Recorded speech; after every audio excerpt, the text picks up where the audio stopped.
años, según el Ministerio de Trabajo. Mientras tanto, 27% mantuvo el poder adquisitivo y otro 27% aumentó el salario real. En tanto, el Instituto Cuesta Duarte, por ejemplo, contabilizó 28 meses de pérdida salarial y advirtió además que difícilmente este año haya recuperación. Vamos a analizar esto, obviamente, con un experto en economía. Estamos hablando de Federico Comesaña, que está con nosotros. ¿Cómo anda, Fede? ¿Cómo andan? ¿Todo bien? ¿Andas bien? ¿Vos? Bien, bien. Hay que señalar bien cuál es la diferencia entre estos dos informes. Uno del Ministerio de Trabajo y otro del Instituto Cuesta Duarte. Sí, en realidad no hay diferencia, sino que lo que hacen es mirar aspectos distintos del salario real. Okay. Por el lado del Ministerio de Trabajo lo que hace es desagregar entre los que aumentaron su poder de compra, los que no, o sea que y en cuánto aumentó cada uno de esos grupos. Mientras que el Instituto Cuesta Duarte lo que mira en sí es el promedio de lo que pasó en el bolsillo de los uruguayos.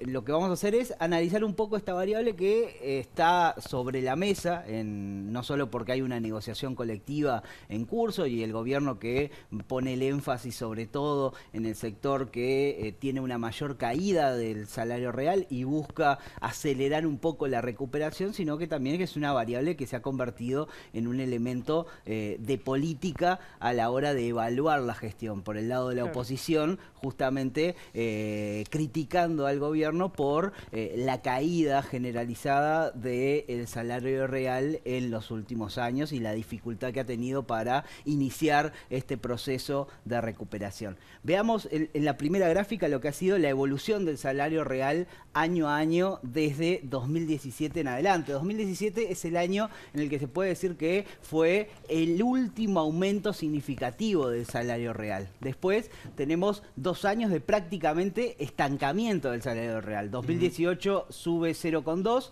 en 2019 cae 0,3. Eso lo que podemos decir es, se estanca el crecimiento del salario real en los 2 últimos años de la administración anterior. Luego, a raíz de la pandemia, hay una caída en 2020-2021.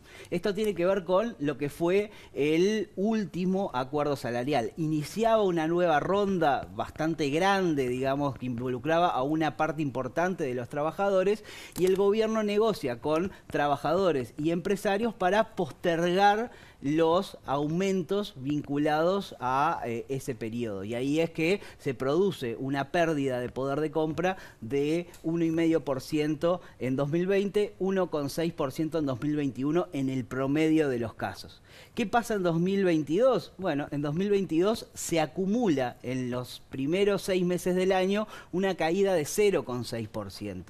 Esta caída en realidad tiene mucho que ver con la aceleración de la inflación que vamos a ver más adelante, pero esa promesa que mantenía el gobierno de, bueno, iniciar rápidamente la recuperación una vez que la actividad económica alcanzara los niveles prepandemia, no se está dando en los hechos. Si ponemos en perspectiva un poco cómo viene el salario para entender los procesos de más largo plazo en la economía uruguaya, vemos en esta gráfica que los niveles actuales de salario real son muy similares a los que había a finales de 2016, o sea que hubo un retroceso en cuanto a los niveles salariales. Ahora, cuando vemos en lo que ha sido la recuperación de 2005 hasta adelante, solo ha caído marginalmente, es decir, hay un atraso en cuanto a lo que es el poder de compra de los trabajadores, pero es un atraso que no se compara con lo que ha sido la recuperación en los 15 años anteriores. Luego, cuando analizamos el poder de compra, es importante tener en cuenta que, por un lado, tenemos los salarios que aumentan a través de la negociación colectiva y donde se diferencian los distintos sectores en función de cómo ha venido la actividad, es decir, el gobierno plantea un escenario base y dice, bueno, nosotros entendemos que este debería ser el ajuste, pero luego los que deciden son, en negociación colectiva, los empresarios con los trabajadores. Y ahí se negocia y se llega a un número o a una progresión a la hora de aumentar ese salario. Pero después hay una variable que no se controla y que es la que termina definiendo si hay aumento o no y si el aumento responde o no a las magnitudes que se esperaban en el inicio de la negociación, que es la inflación.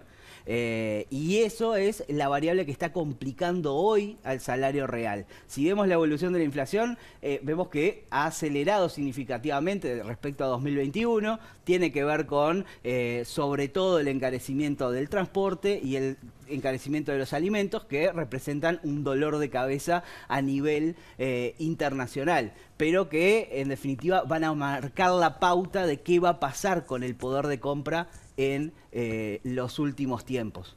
Si vemos qué es lo que esperan los analistas respecto a la evolución de esta variable, cuando en la última gráfica lo que tenemos es justamente que la proyección a partir de este año es una desaceleración.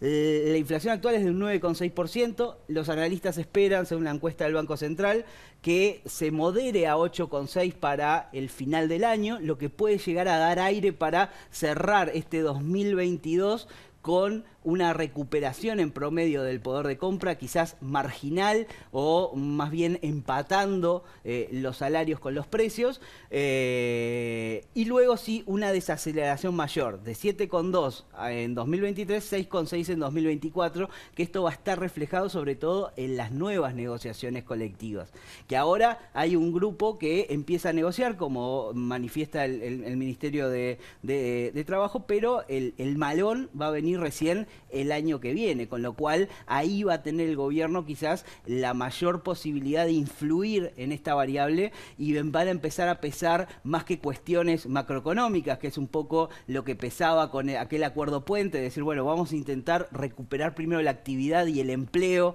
y después preocuparnos por el salario. Ahora van a empezar cuestiones más políticas, ¿no? De, bueno, queremos cerrar la administración llenando quizás un poco más el ojo del trabajador, y ya hubo un aumento de los empleos que está por encima de 2019, ahora el gobierno va a querer mostrar que por lo menos a lo largo del periodo no se perdió poder de compra. Ahora, recuperación salarial en el contexto de lo que acabas de decir y considerando que los analistas esperan que por lo menos la inflación caiga un 1%, de 9,6 a 8,6, ¿es probable la recuperación salarial en el 2022 en lo que queda o es más bien hay que pensar en el 23?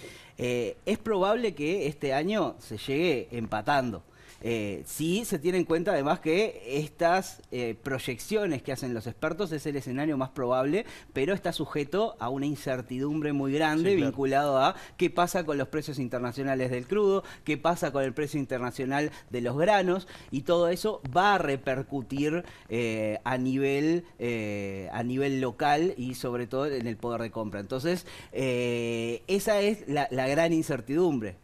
Como están los aumentos salariales ya prácticamente están dados, con lo cual esa no es una variable de control.